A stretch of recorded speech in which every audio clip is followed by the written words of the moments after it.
Good night. My name is Omar Villasana. I'm the founder and chief editor of Katakana Editores. I'm very happy that we are having today the book launch of The Last New York Times by Luis Alejandro Ordóñez. This is a historical novella that we will be discussing, or more, George Franklin, José Ángel Navejas, Denise Kripper, and Luis Alejandro, the author, will talk about. And I'm going to introduce them in a moment. Thanks everybody for joining us tonight.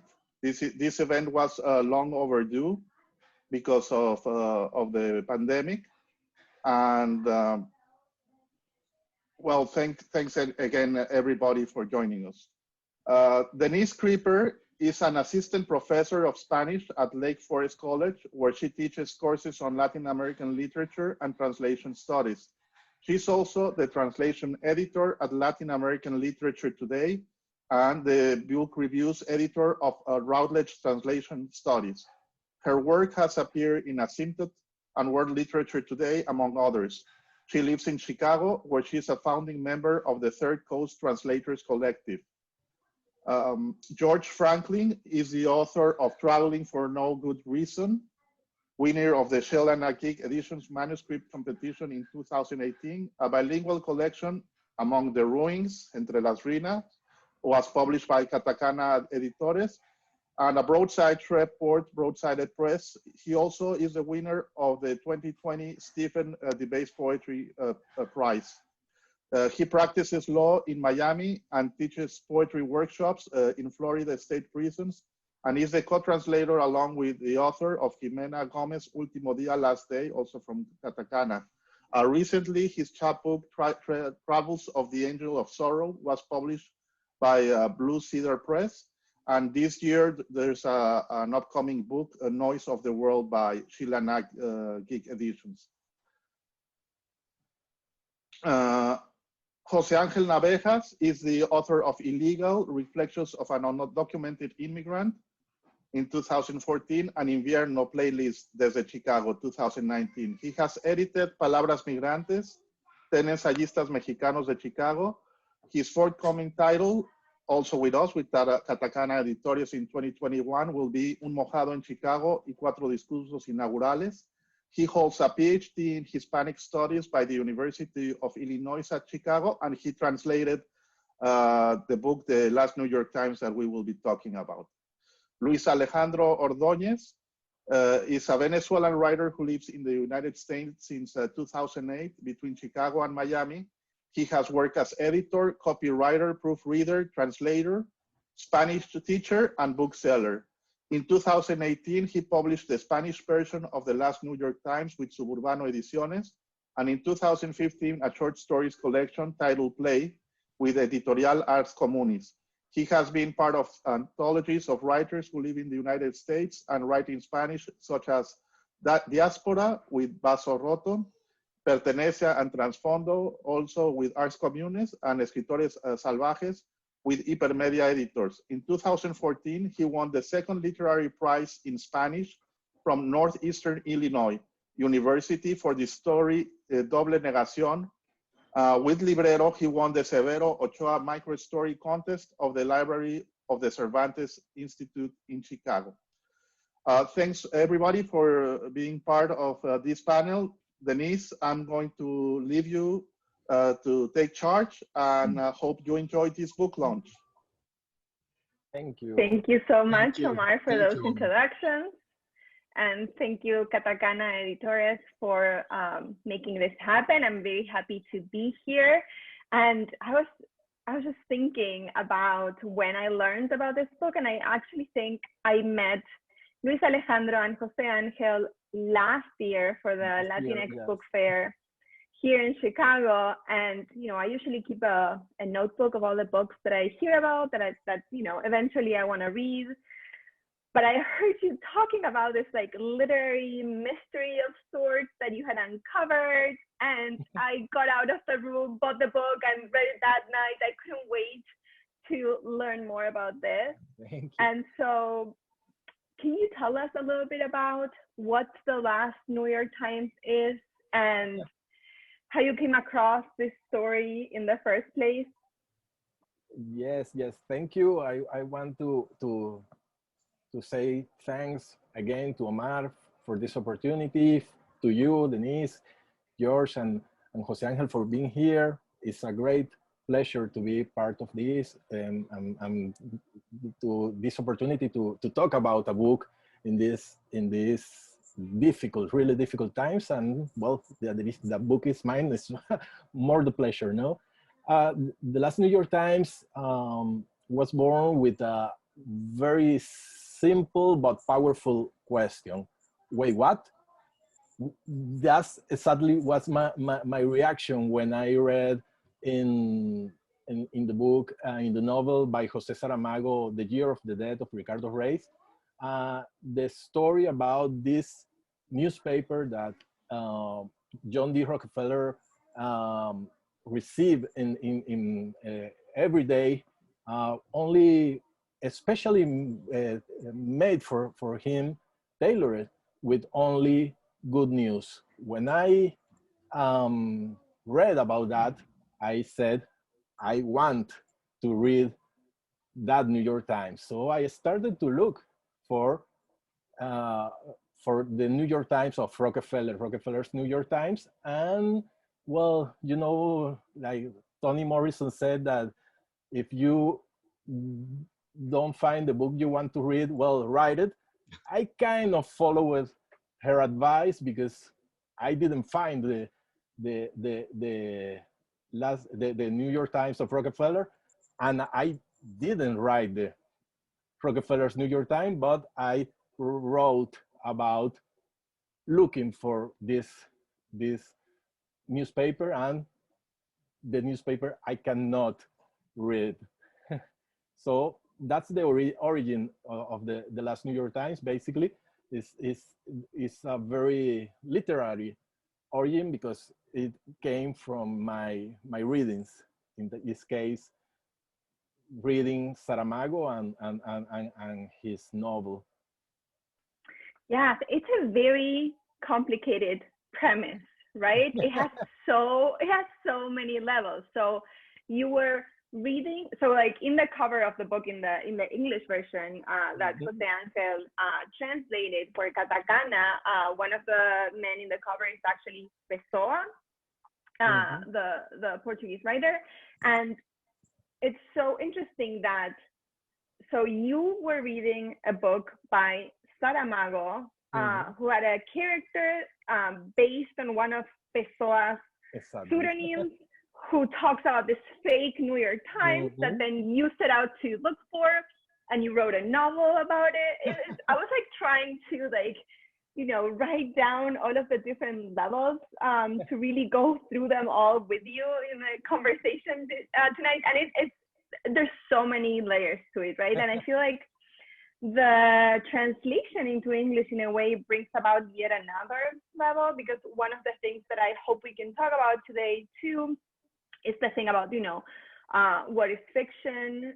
Is a newspaper that is not based on actual news, especially in the conversation with fake news? Is that, you know, is that literature? Is that dangerous? Is that, you know, is that powerful? So all that I hope we can talk hopefully in a little bit, but the idea of having this in English, I feel like especially was so important, because in a way, I don't know, like in a way that English translation felt like an original, right? Because you know, wrote the book in the US about an American newspaper that was written in English, right? But then the characters in the book, of course, because you wrote it in Spanish, are speaking in Spanish. But then when I was reading the English, I'm like, oh, this makes so much sense. Like, this is totally believable that, you know, the first part happens in New York and Cleveland, and yeah, they're speaking in English. Like, the English version in many ways made a lot more sense than the Spanish, which I think is like another layer of meaning into all this like fiction,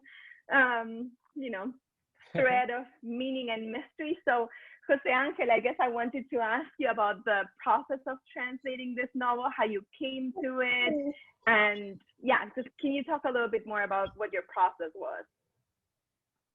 Yeah, well, thank you. And first of all, thank you for the invitation to be part of this conversation tonight, and congratulations, Luis Alejandro, to be able to finally see this book come through in translation. Is so incredible because there's many reasons, right? Because it's been a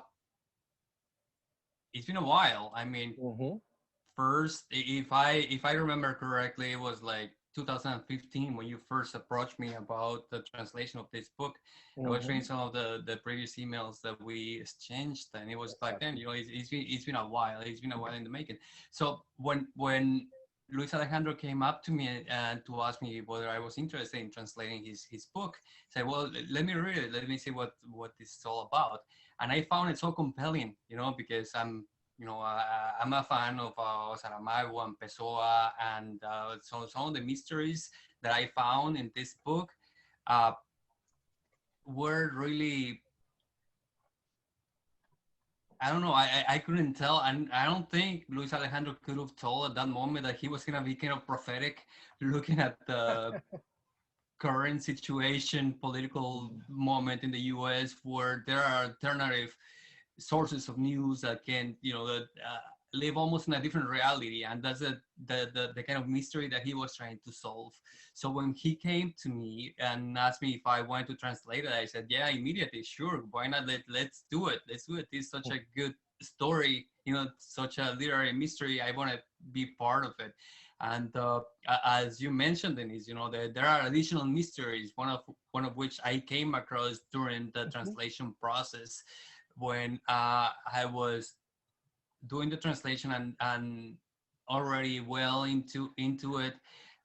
I realized that the English translation had part of the text itself was missing in the English one. So that added part, another layer of mystery still to this to this already very complex story that Luis Alejandro was putting together, that took place in New York, in Lisbon, in Argentina, in different places.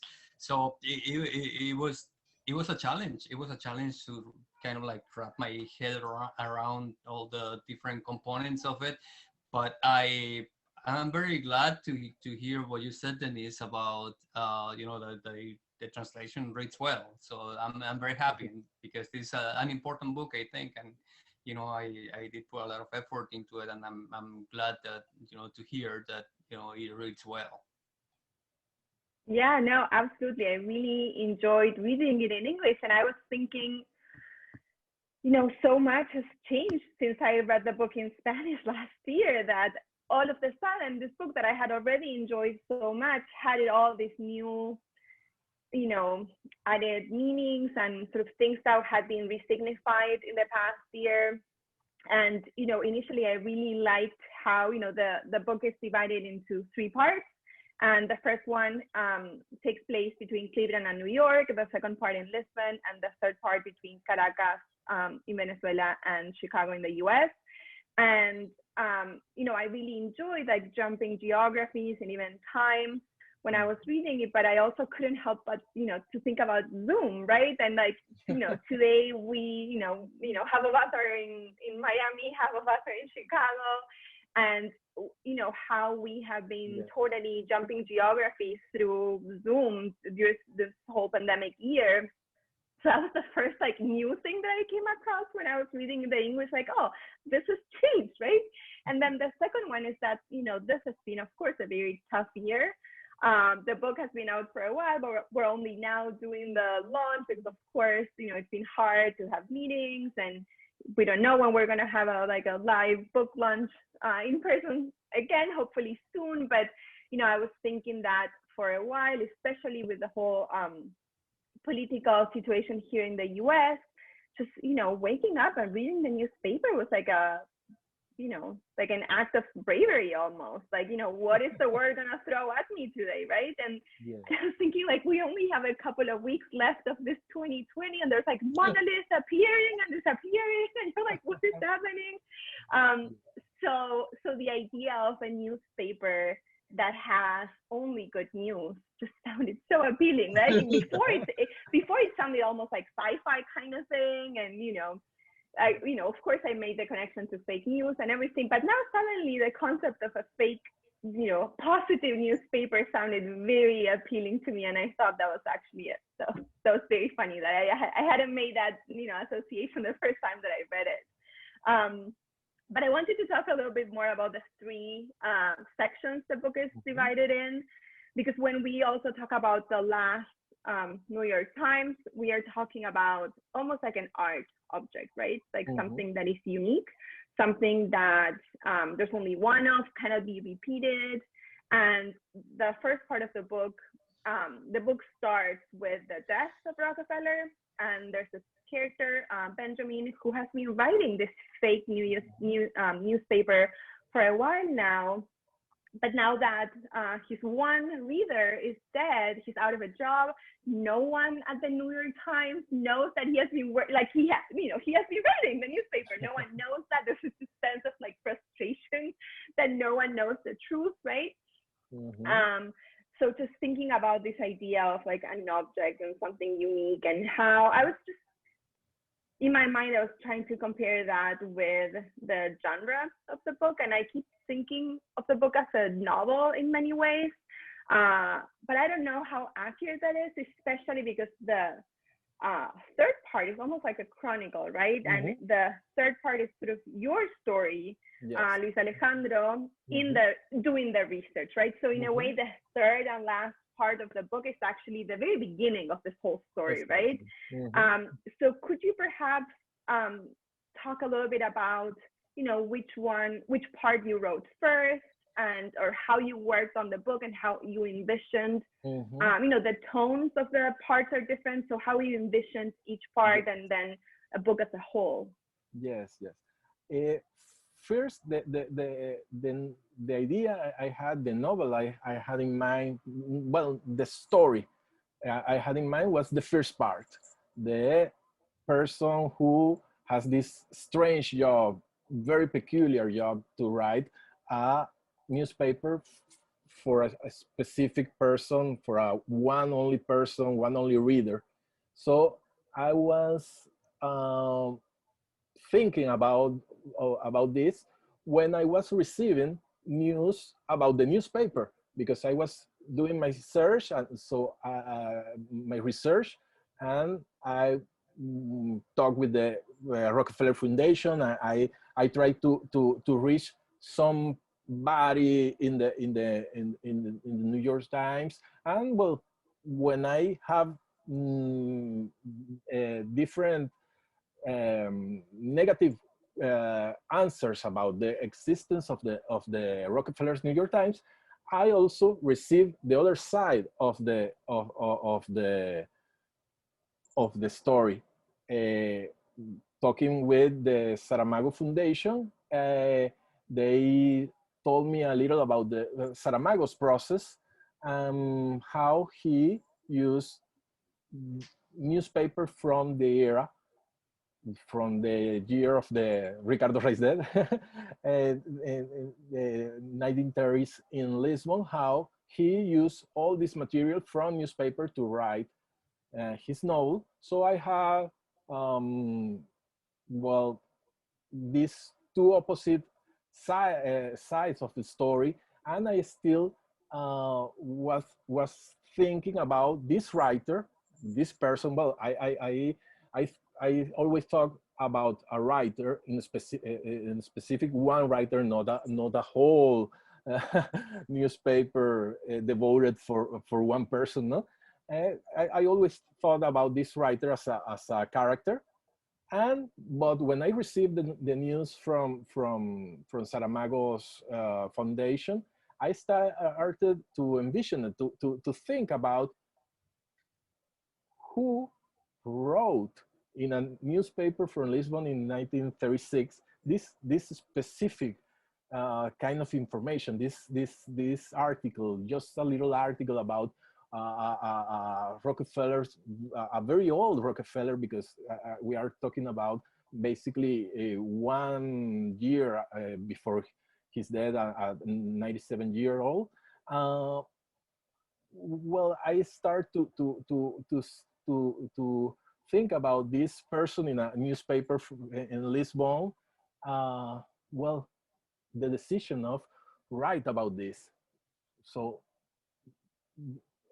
then the two parts starts to come, but very independently. At first, it was going to be the first part. Then I think that the real last New York Times will be the second part. But I was, well, thinking about how to write both, but I was still searching for the New York Times, Rockefeller's New York Times, and I'm still searching for that article, little article that Saramago or Ricardo Reis read in Lisbon, in a Lisbon newspaper. So in that process, when I have these two separate stories, but well, kind of the same story, I realized that I need a hinge, something that came together, that bring together those both stories.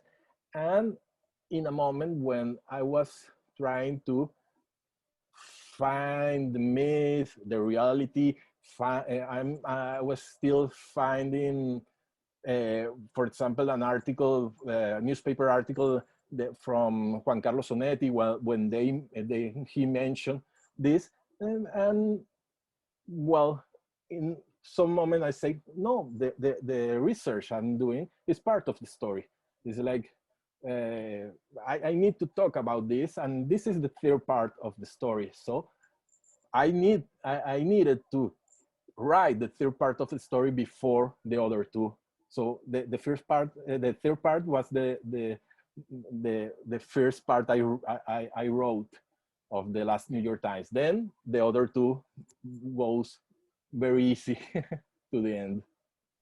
Yeah, I feel like you're right that, you know, the story of the search is just as important for the story as the thing that you're searching for. Mm-hmm. And in many ways, when I was rereading the second part, the character, so the second part is based in Lisbon, right after Rockefeller and Pessoa's death. And this character of Gilberto, who works at a newspaper, in a way, this time around felt like a little bit of an alter ego for you as well. Like he's also trying to find out about this this Rockefeller New York Times, and just rereading it, you know, he finds out about this through a poet, which in many ways is like the last person you would think would know about like a newspaper that a, you know, rich New Yorker was reading. You know, it's all really funny in a lot of ways. But George, I'm curious, as a reader of this book and as a poet yourself, what is your favorite part, or like how did you come to the book? And is there any of the characters that you feel identified with, or yeah? I think I identify with most. I identify with most of them. I mean, one of the things that fascinated me was in the third part that Luis Alejandro becomes a character. I mean, I was reading, the way I was reading it was, you know, this is sort of a natural progression of the Labyrinth. There's this wonderful quote that's in there somewhere about that Borges said that in order to create a labyrinth, all you had to do was put two mirrors up against each other. And I feel like this book does that. And so I was totally drawn into it and the different realities that are involved. As character-wise, it was really fascinating to me with that. Thank you. There were all sorts of aspects of it that grabbed me as well.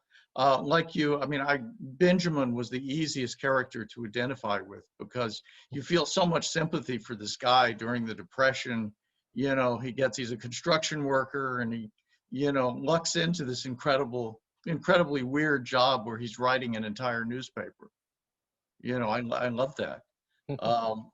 And I was fascinated also by all the different aspects of reality that seem to reflect each other and create alternative realities in the book. Even sports, which I know nothing about, so I don't pretend to any knowledge of sports here, but Even sports, yeah. Yeah, but I was fascinated that in, the Gilberto in the second part is a sports writer. He's writing the sports section of his newspaper. And, you get the sort of a lot of space in there about how he's doing this and all that he goes through to create these worlds of the sports that are happening in these reports.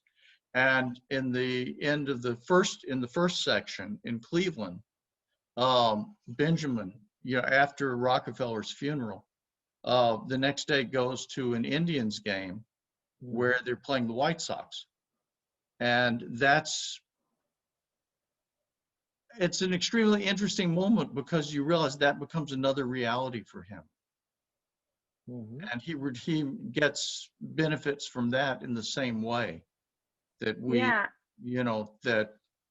that Rockefeller got them from the New York Times. Yeah, absolutely. I was thinking this is connected to sports, that's why I was just thinking about this, but I'm from Argentina. And what was it, maybe 2 weeks ago, Diego Maradona passed away. I'm sure you've heard the news, famous world's best soccer player, right? And Carlos, I cannot believe I'm telling like a soccer anecdote in this like literary launch, but I swear it's connected. But like Carlos Vilardo is another personality in the soccer world in Argentina, and he's very old now, and his health hasn't been very good lately, and so they're actually keeping the news that Maradona has died from him. So they're not allowing him to like read the newspaper. They haven't, not that I know of, they haven't created a special newspaper for him, but they're certainly doing like a goodbye Lenin kind of thing where they're like keeping the fiction that this has not happened, even though the entire country was paralyzed with the news. So I just, you talking about sports, George, just reminded me that we have a little situation going on that in many ways, talks about the same things in the book. But there's a section actually about sports in the first part of the book. I don't know, George, maybe you want to read a little bit from it so we give our audience a taste of it. And also if you, if the people who are watching this right now wanna, are intrigued, wanna read something as well, if you go to LatinAmericanLiterature.org, we have published a little excerpt of José Angel's translation, so they can also get a sense of the first part of the book as well. So George. Okay, this is after he makes the character Benjamin makes inquiries about this baseball game and whether it's going to be played and who will be playing. And it's a very short excerpt. Benjamin was sorry they weren't playing against the Yankees, meaning he's talking about the White Sox. I'm sorry, the Indians playing against the Yankees. It would have been fun to have a chance to insult Gehrig, DiMaggio, Gomez and company in a different city. He was a Giants fan, having grown up near and still living very close to the Polo Grounds. As a result, he didn't know much about the teams in the American League, except for the despised Yankees. To watch a game between the Indians and the White Sox would be to witness the purity of the game again, to appreciate the shape of the ball because it was beautiful, without having to agonize over the final score, be it a defeat or a victory, because sometimes you wish for a victory so much, you become part of it so much that it hurts just as much. It feels like losing. I love that section. That's wonderful. Yeah, me too. There's so many great passages. Actually, my copy's all scribbled and underlined. Yeah, thank you so much for that reading, George. And I feel like I want to go back to all these layers of fact and fiction and lies and fake news, because I feel like, you started working on this book before fake news became a thing. Yeah. So I'm wondering how you have rethought the issue of this fake New York Times, if you have at all, because I feel like in a way there's a lot of power dynamics at play when we talk about fake news, and we talk about, powerful people potentially lying to the audience, the general audience, for these commercial financial interests. creating chaos, right? That's what we have been seeing with fake news on social media. But I feel like in this case, it's actually quite different in terms of power dynamics. It's someone wanting to keep someone alive and well through perhaps what we might call white lies, or different takes on reality. Let's say that if that could be a possibility. We're not sure of the context exactly of this newspaper, but this is a question for Luis Alejandro, but George and Jose Ángel, please feel free to chime in on the answer, because I feel like this is something that we can all relate to, as we have observed happening in the last few years. So how is thinking about fake news sort of affect our reading of the book and vice versa? Well, that's a very, very difficult question to ask, but I think I have always believed on the power of the myths, because at the end, myths are stories that people tell each other time after time, and they live with us even though they are not true, or well, at the end with true parts but false part, and it doesn't matter, because what I believe is that true and false are not as opposites, are not very useful concepts in the storytelling. I always have thought that the truth of the story is in the act of telling the story. So when a story is already told and somebody said, oh, this is false, or unless this person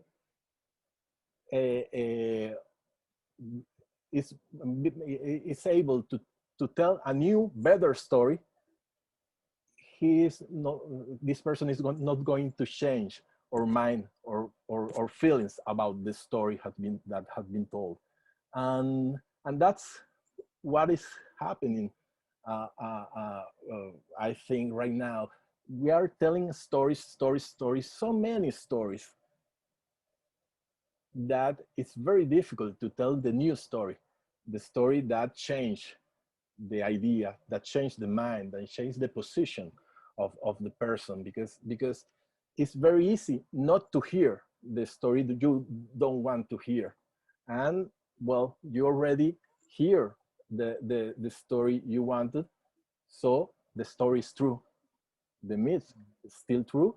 The lie is going to be true, and going and on and on.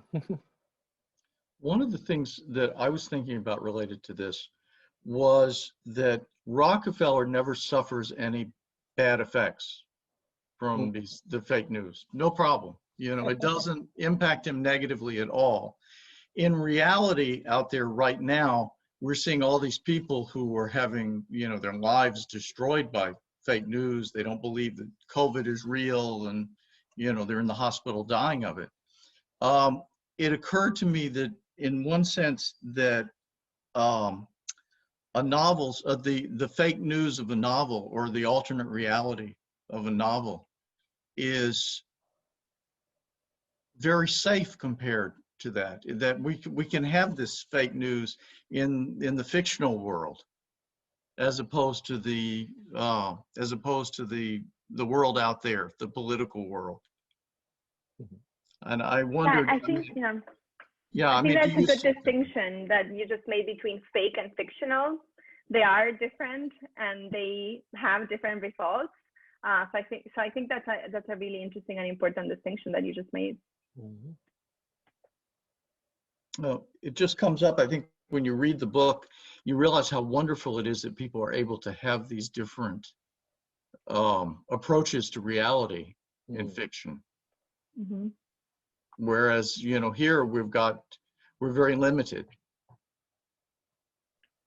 Yeah, absolutely. And I was just thinking that, you know, Rockefeller is so important in this book, but he never actually appears. Like, he's dead. Like, he died in the first page, right? So he's actually never a character. We never hear from him. And just, you know, going back to this book as a translation being launched now, I couldn't, you know, help but think about how important the Rockefeller Foundation has been for the translation of many Latin American authors after the Cuban Revolution. They had funding programs that pretty much helped bring into English, you know, so many Latin American writers of the boom phenomenon during the 60s and the 70s. So really, he's like very present in the story in many different ways, right? So I thought that was interesting too. And actually, as Rockefeller Pessoa never really appear in the book also, because the second part started with the article talking about the death of Pessoa. So, but well, it's part of the game and mirror games of the. Yeah, and in the second part is also interesting because it also has to do a lot with memory. You know, the character is annoyed by how Rockefeller and Pessoa were both portrayed in the death notices that were published in the newspaper. And that's also interesting, right? We know how we remember people afterwards, and, you know, are our memories really reflective of the past situations that we lived with them, or are we sort of coloring our experience after someone has died? So I think like, you know, it's still like, all these issues keep building up when you start, you know, analyzing the novel, the book more deeply. I think, you know, just, you know, so many new things come up every time I go back to it and reread parts of the different chapters. So I guess, so Luis Alejandro, you were saying that when you were in the process of writing the book, you sort of fantasize about maybe in the second part actually having the fake New York Times, or like, let's call it the Rockefeller New York Times, not the fake one, because it's real, it's a New York Times. It's like it only has one reader, right? Exactly. So you thought about potentially having that be part of the book. And so I guess this is a question, I'm very intrigued by this. This is a question for you all three.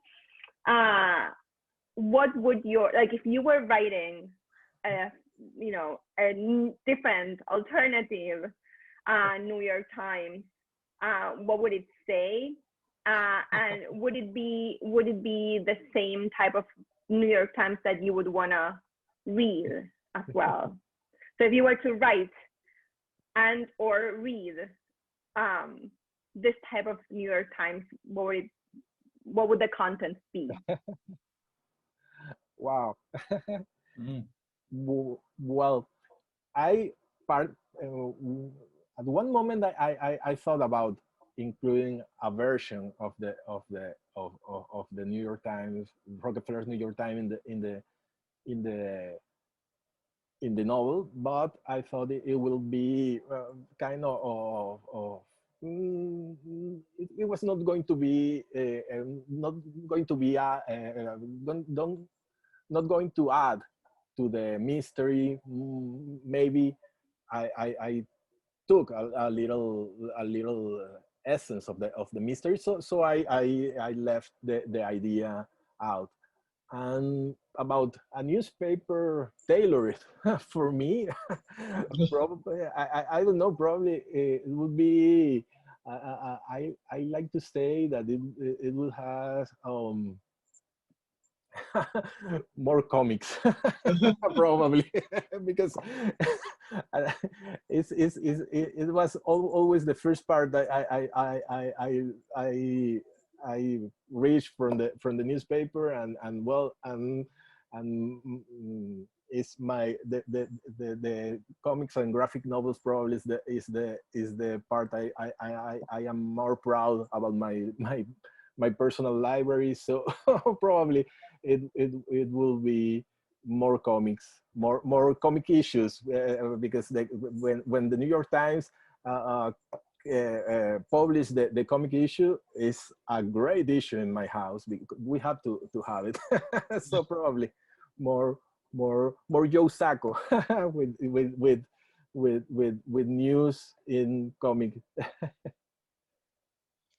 Yeah, I'd like to see them move the book review up to the front page. I think that'd be a good start. Very good. But yeah, no, I feel like I am part of an experiment with with social media, Twitter and Facebook, whatnot. I feel like they are doing what Benjamin did. They're doing for us, individually what Benjamin did for Rockefeller. They're tailoring the news to us individually, and even lately I've been listening to music on YouTube, and the recommendations that they send my way, I'm like, oh, this is wonderful, but I mean, I tend to forget that there's this algorithm behind all of the recommendations they put forward, to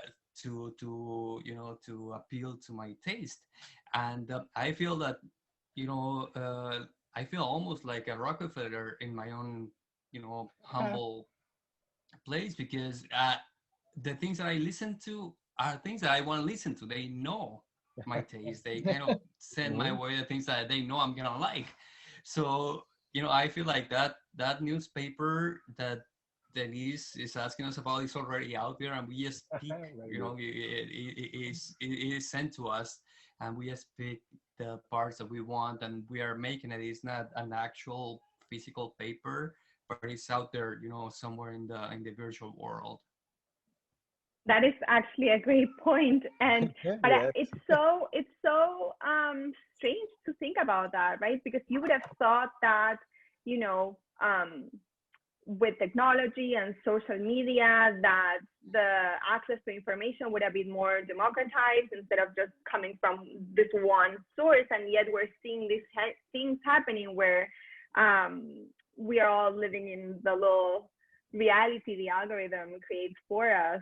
But I also think YouTube knows me so well and knows exactly what I want to hear, right?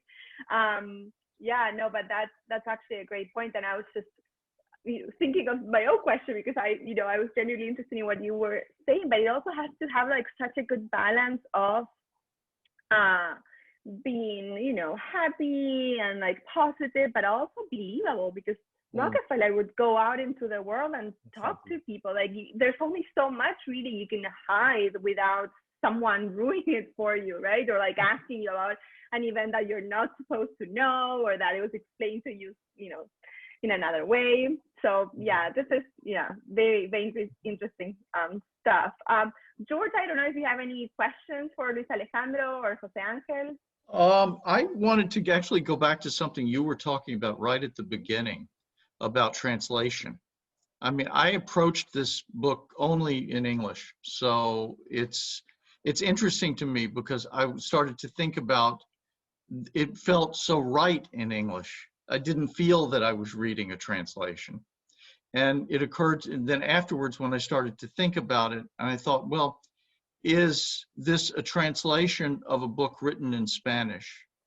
Or is this a translation of a book translated into Spanish that came from Luis Alejandro?